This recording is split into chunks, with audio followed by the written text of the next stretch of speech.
আজকের ভিডিওতে তৈরি করব এই ফেব্রিক চোকার সেটটা। প্রথমে এখানে আমি একটা শক্ত দেখে কাগজের কার্ডবোর্ড নিয়ে নিয়েছি। এরপর এটাকে কেটে নেব যেরকম সাইজের আর যেরকম শেপের আমার দরকার হবে। এরপর দেখুন একটা প্রিন্টেড কাপড় নিয়ে নিয়েছি। কার্ডবোর্ডটা যেরকম শেপের আপনারা নেবেন তার চেয়ে একটু বড় সাইজের একই রকম শেপের কিন্তু কাপড়টা নিতে হবে।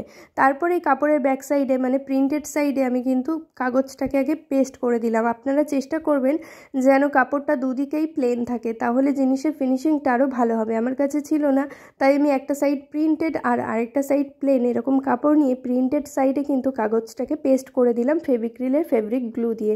আর ফেব্রিক জুয়েলারির ক্ষেত্রে কিন্তু এই গ্লুটা বেস্ট হয়।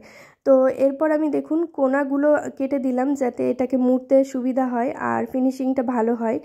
আর এরপর আমি আঠা দিয়ে এটাকে ব্যাক সাইডে মুড়ে নিলাম। এরপর কিন্তু প্লেন সাইডটা দেখুন বাইরে দিয়ে দেখা যাচ্ছে। তো এরপর কিন্তু প্লেন সাইডে যখন আমি কাজ করব তখন কিন্তু জিনিসটা ভালো ফুটবে। আর আমি যদি প্লেন সাইডে এই কার্ডবোর্ডটাকে পেস্ট করতাম তাহলে কিন্তু প্রিন্টেড সাইডটা বাইরে থাকতো, তখন কিন্তু এর ওপর যে কোনো ডিজাইন করলে ফুটতো না, ভালো লাগতো না। তো যাই হোক, এখানে আমি গোল শেপ করে একটা দেখুন কাগজ কেটে নিয়েছি। আর এর চেয়ে একটুখানি বড় সাইজে আমি কিন্তু গোল শেপ করে একটা কাপড় পেস্ট করে দিয়েছি। আর এরপর বাড়তি যে কাপড়গুলো আছে সেগুলোকে একটুখানি করে কেটে নিয়ে এরপর এটাকে মুড়ে নেব ব্যাক সাইডে। আর এটাকে যদি আপনারা না কাটেন তাহলে কিন্তু এই কাপড়টাকে মুড়তে অসুবিধা হবে আর ব্যাক সাইডে কিন্তু অনেকটা উঁচু হয়ে থাকবে কাপড়গুলো, তখন কিন্তু এটার ফিনিশিং একদমই ভালো হবে না। তো একই রকমভাবে এরকম 3টে কার্ডবোর্ড আমি কাপড় দিয়ে মুড়ে নিলাম। এরপর আমি কয়েকটা ঝুড়ো লহরি নিয়ে নিলাম। এই ঝুড়ো লহরিগুলোকে এবার আমি সেলাই করে আটকে দেবো কার্ডবোর্ডের নিচের দিকে। আর এখানে যে গোল কার্ডবোর্ডগুলো আমি কভার করেছি এগুলোর নিচেও কিন্তু আমি ঝুড়ো লহরিগুলো সেলাই করে দেবো। প্রথমে আমি এই কর্নার থেকে সূচটাকে তুলে এর মধ্যে ঝুড়ো লহরিগুলোকে ভরে নিলাম, তারপর এটাকে এখানেই সেলাই করে দেব। তারপর সামান্য একটুখানি গ্যাপ দিয়ে আবার সূচটাকে তুলে এর মধ্যে লহরিগুলোকে ভরে নিয়ে এটাকে কিন্তু সেলাই করে দিতে হবে। এভাবেই পুরো জায়গাটাতে সেলাই করলে নিচের দিকটা পুরো ঢেকে যাবে, তখন দেখতে কিন্তু ভীষণ সুন্দর লাগবে।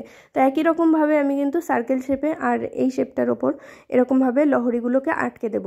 সার্কেল শেপের পুরোটাতে কিন্তু আমরা এরকম করব না, আর আপনারা যদি চান সার্কেল শেপের পুরোটাতেই কিন্তু এরকম করতে পারেন, দেখতে তবুও ভালো লাগবে। তবে এখানে আমি একটু অন্যরকম ডিজাইন ট্রাই করছি, তাই এখানে কিন্তু সার্কেল শেপের নিচের দিকে কিছুটা অংশ আমি লহরি অ্যাড করব। আর আমার চ্যানেলে ভিডিও যারা নতুন দেখছেন অবশ্যই কিন্তু চ্যানেলটাকে সাবস্ক্রাইব করে পাশে থাকা বেল আইকনটা অল করে দেবেন, না হলে কিন্তু পরবর্তী ভিডিও নোটিফিকেশান একদমই আপনাদের কাছে পৌঁছবে না। আর এরপর কিন্তু নতুন নতুন অনেক ডিজাইন নিয়ে আসবো, অনেক কালেকশন নিয়ে আসবো। তো সেগুলো দেখতে হলে চ্যানেলটাকে সাবস্ক্রাইব করতে হবে, সাথে কিন্তু বেল আইকনটাকেও অল করে দিতে হবে।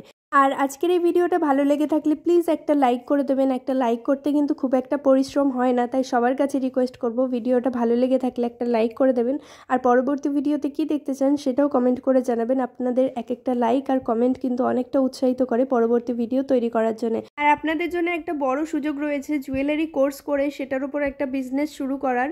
তো এই কোর্সটা কিন্তু একদমই বিনামূল্যে করানো হবে আর লাইভ ক্লাসে করানো হবে, কোনো অফলাইন ক্লাস হবে না। তো আপনারা কিন্তু চাইলে সবাই এই লাইভ ক্লাসটা করে বিজনেস শুরু করতে পারেন জুয়েলারির ওপর।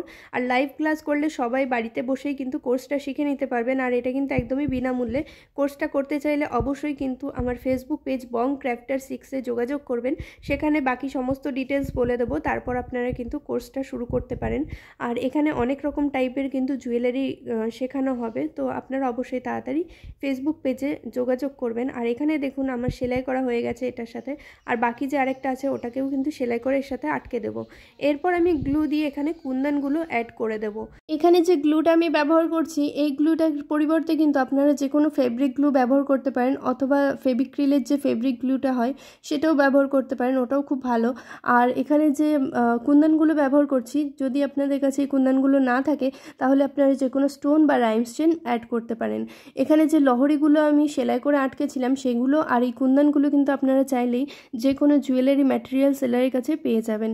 তো এগুলো নিয়ে আর কোনো প্রশ্ন থাকলে অবশ্যই কমেন্ট বক্সে জানাবেন, আমি সেগুলোর উত্তর দেওয়ার চেষ্টা করব। তো এইভাবেই কিন্তু পুরো লকেটটাকে আমি সাজিয়ে নেব কুন্দন দিয়ে। আর এবার থেকে কিন্তু রোজই লং ভিডিও আসবে, নতুন নতুন কালেকশন আসবে।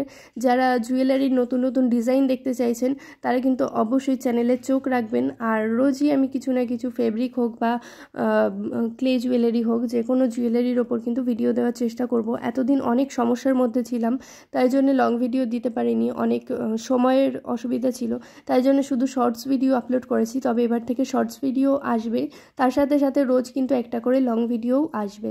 তো আপনারা অবশ্যই কিন্তু চ্যানেলে চোখ রাখবেন। এখানে আমি স্কোয়ার শেপের কুন্দন ব্যবহার করেছি বর্ডারে, আর সেন্টারে কিন্তু একটা ফ্লাওয়ার শেপ করে দিচ্ছি কুন্দন দিয়ে। তো এভাবেই কিন্তু পুরো লকেটটা তৈরি হয়ে গেছে। এবার টাসেল অ্যাড করব। টাসেল অ্যাড করার জন্য কিন্তু একটা হেড পিন নিয়ে সেটাকে একটা দিক থেকে কার্ভ করে দেব। কার্ভ করে সেটার মধ্যে এইভাবে সুতোটাকে আটকে নেব। এখানে আমি ডলি সুতো ব্যবহার করেছি, আপনারা চাইলে কিন্তু যে কোনো সুতোর দোকানে এরকম ডলি সুতো পেয়ে যাবেন। তারপর কিন্তু এই ব্যাক সাইডে আমি আঠা দিয়ে এই যে হেডপিনটা আছে এটাকে বসিয়ে দিলাম, আর দুটো সাইডেই এরকম হেডপিনের মধ্যে সুতো ভরে কিন্তু এটাকে আঠা দিয়ে পেস্ট করে দিতে হবে।